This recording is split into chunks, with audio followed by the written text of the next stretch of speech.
MedhyhiryaFest, you're an investigative reporter from the Washington Post, and you were dealing with the difficult cases of investigating your own security service, Homeland Security in the U.S., Abu Ghraib.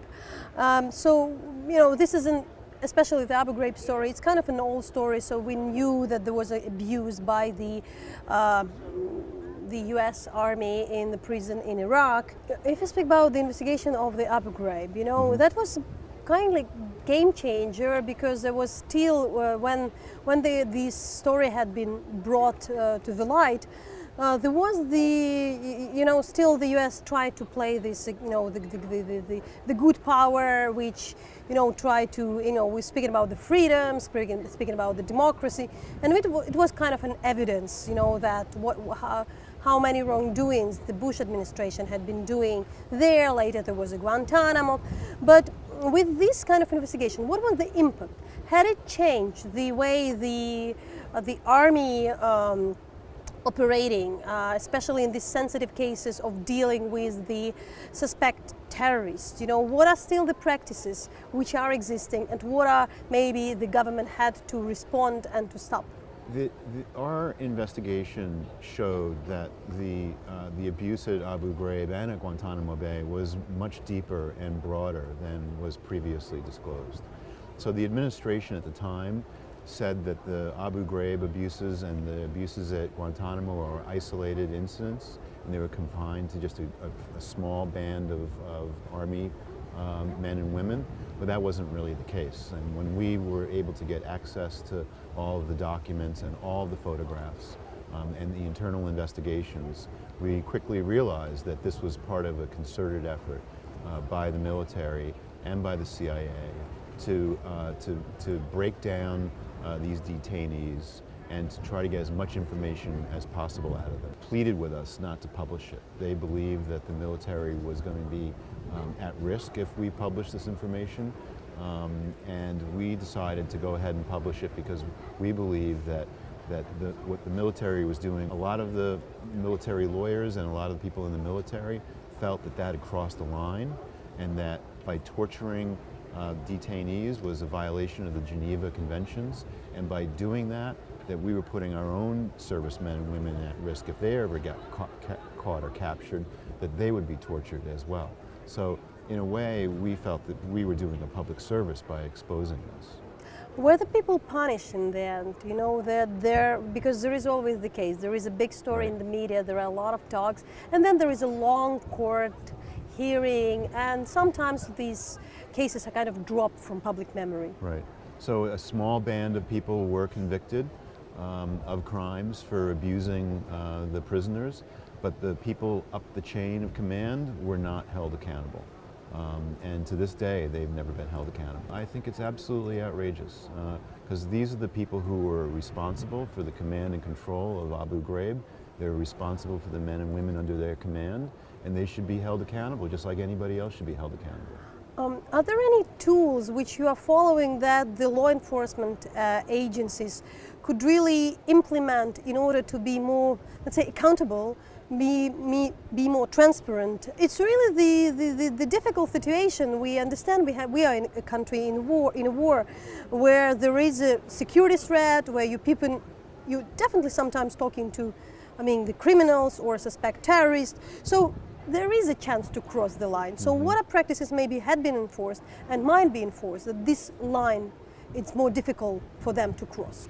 We have whistleblower protections in our country. So a whistleblower is somebody who comes forward, blows the whistle and says, I am a witness to crime, I'm a witness to wrongdoing, I'm a witness to corruption.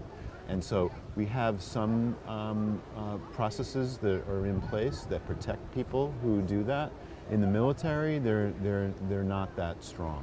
And so I think strengthening those protections so that it not only encourages people to come forward when they see wrongdoing, but protects them from retaliation when they come forward and report wrongdoing. How common is the practice of the cover-up in law enforcement? How common is this idea of whistleblowing? The officer would, cover the soldier, and the general would cover the officer. The person who reported the Abu Ghraib abuse was not protected, and his life was threatened, He had to move his family. He had to leave the town that he grew up in. So his identity was actually disclosed by the then Secretary of the Defense. Hopefully we've learned from that and we protect these people. It's really important to protect them when they come forward.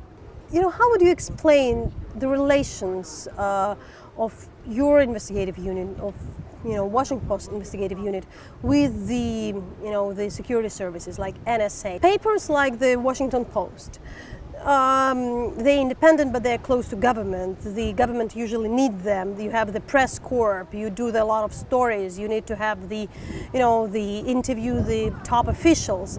So at the same time, they need these papers. At the same time, there is an investigative unit which digs into this heart of the system and does something they would really dislike. Mm-hmm. So there is this kind of a general brand of Washington Post and investigative unit. So how you build the relations? Our newsroom is completely independent of the government. Yeah. And we do not cooperate with them. We do not share information with them. We see ourselves as a check and a balance on the power of the government. None of our reporters would ever compromise their positions or their integrity to get access to a story. And if somebody doesn't want to give us access to something and they want something in return, we don't do deals like that.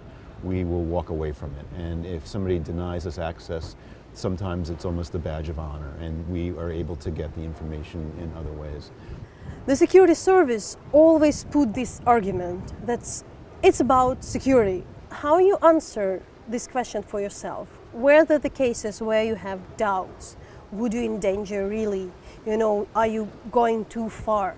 How you and your journalist, what are red lines for you? So it is a balancing act, and so we always listen very carefully to the intelligence services. Sometimes the White House will contact our top editors. Sometimes the head of the CIA or NSA will contact our top editors. In the case of Abu Ghraib, the Secretary of Defense and his people contacted our top editors. And so we will always listen to them. We'll ask them why they believe that the disclosure of this information is perilous to maybe people in the field. Maybe it would expose methods and sources. Maybe it might expose intelligence agents and get them killed. We obviously don't want to do anything that's going to expose ongoing investigations or expose intelligence sources. So we'll always listen to them, and then we decide what we think is the most important thing for our readers.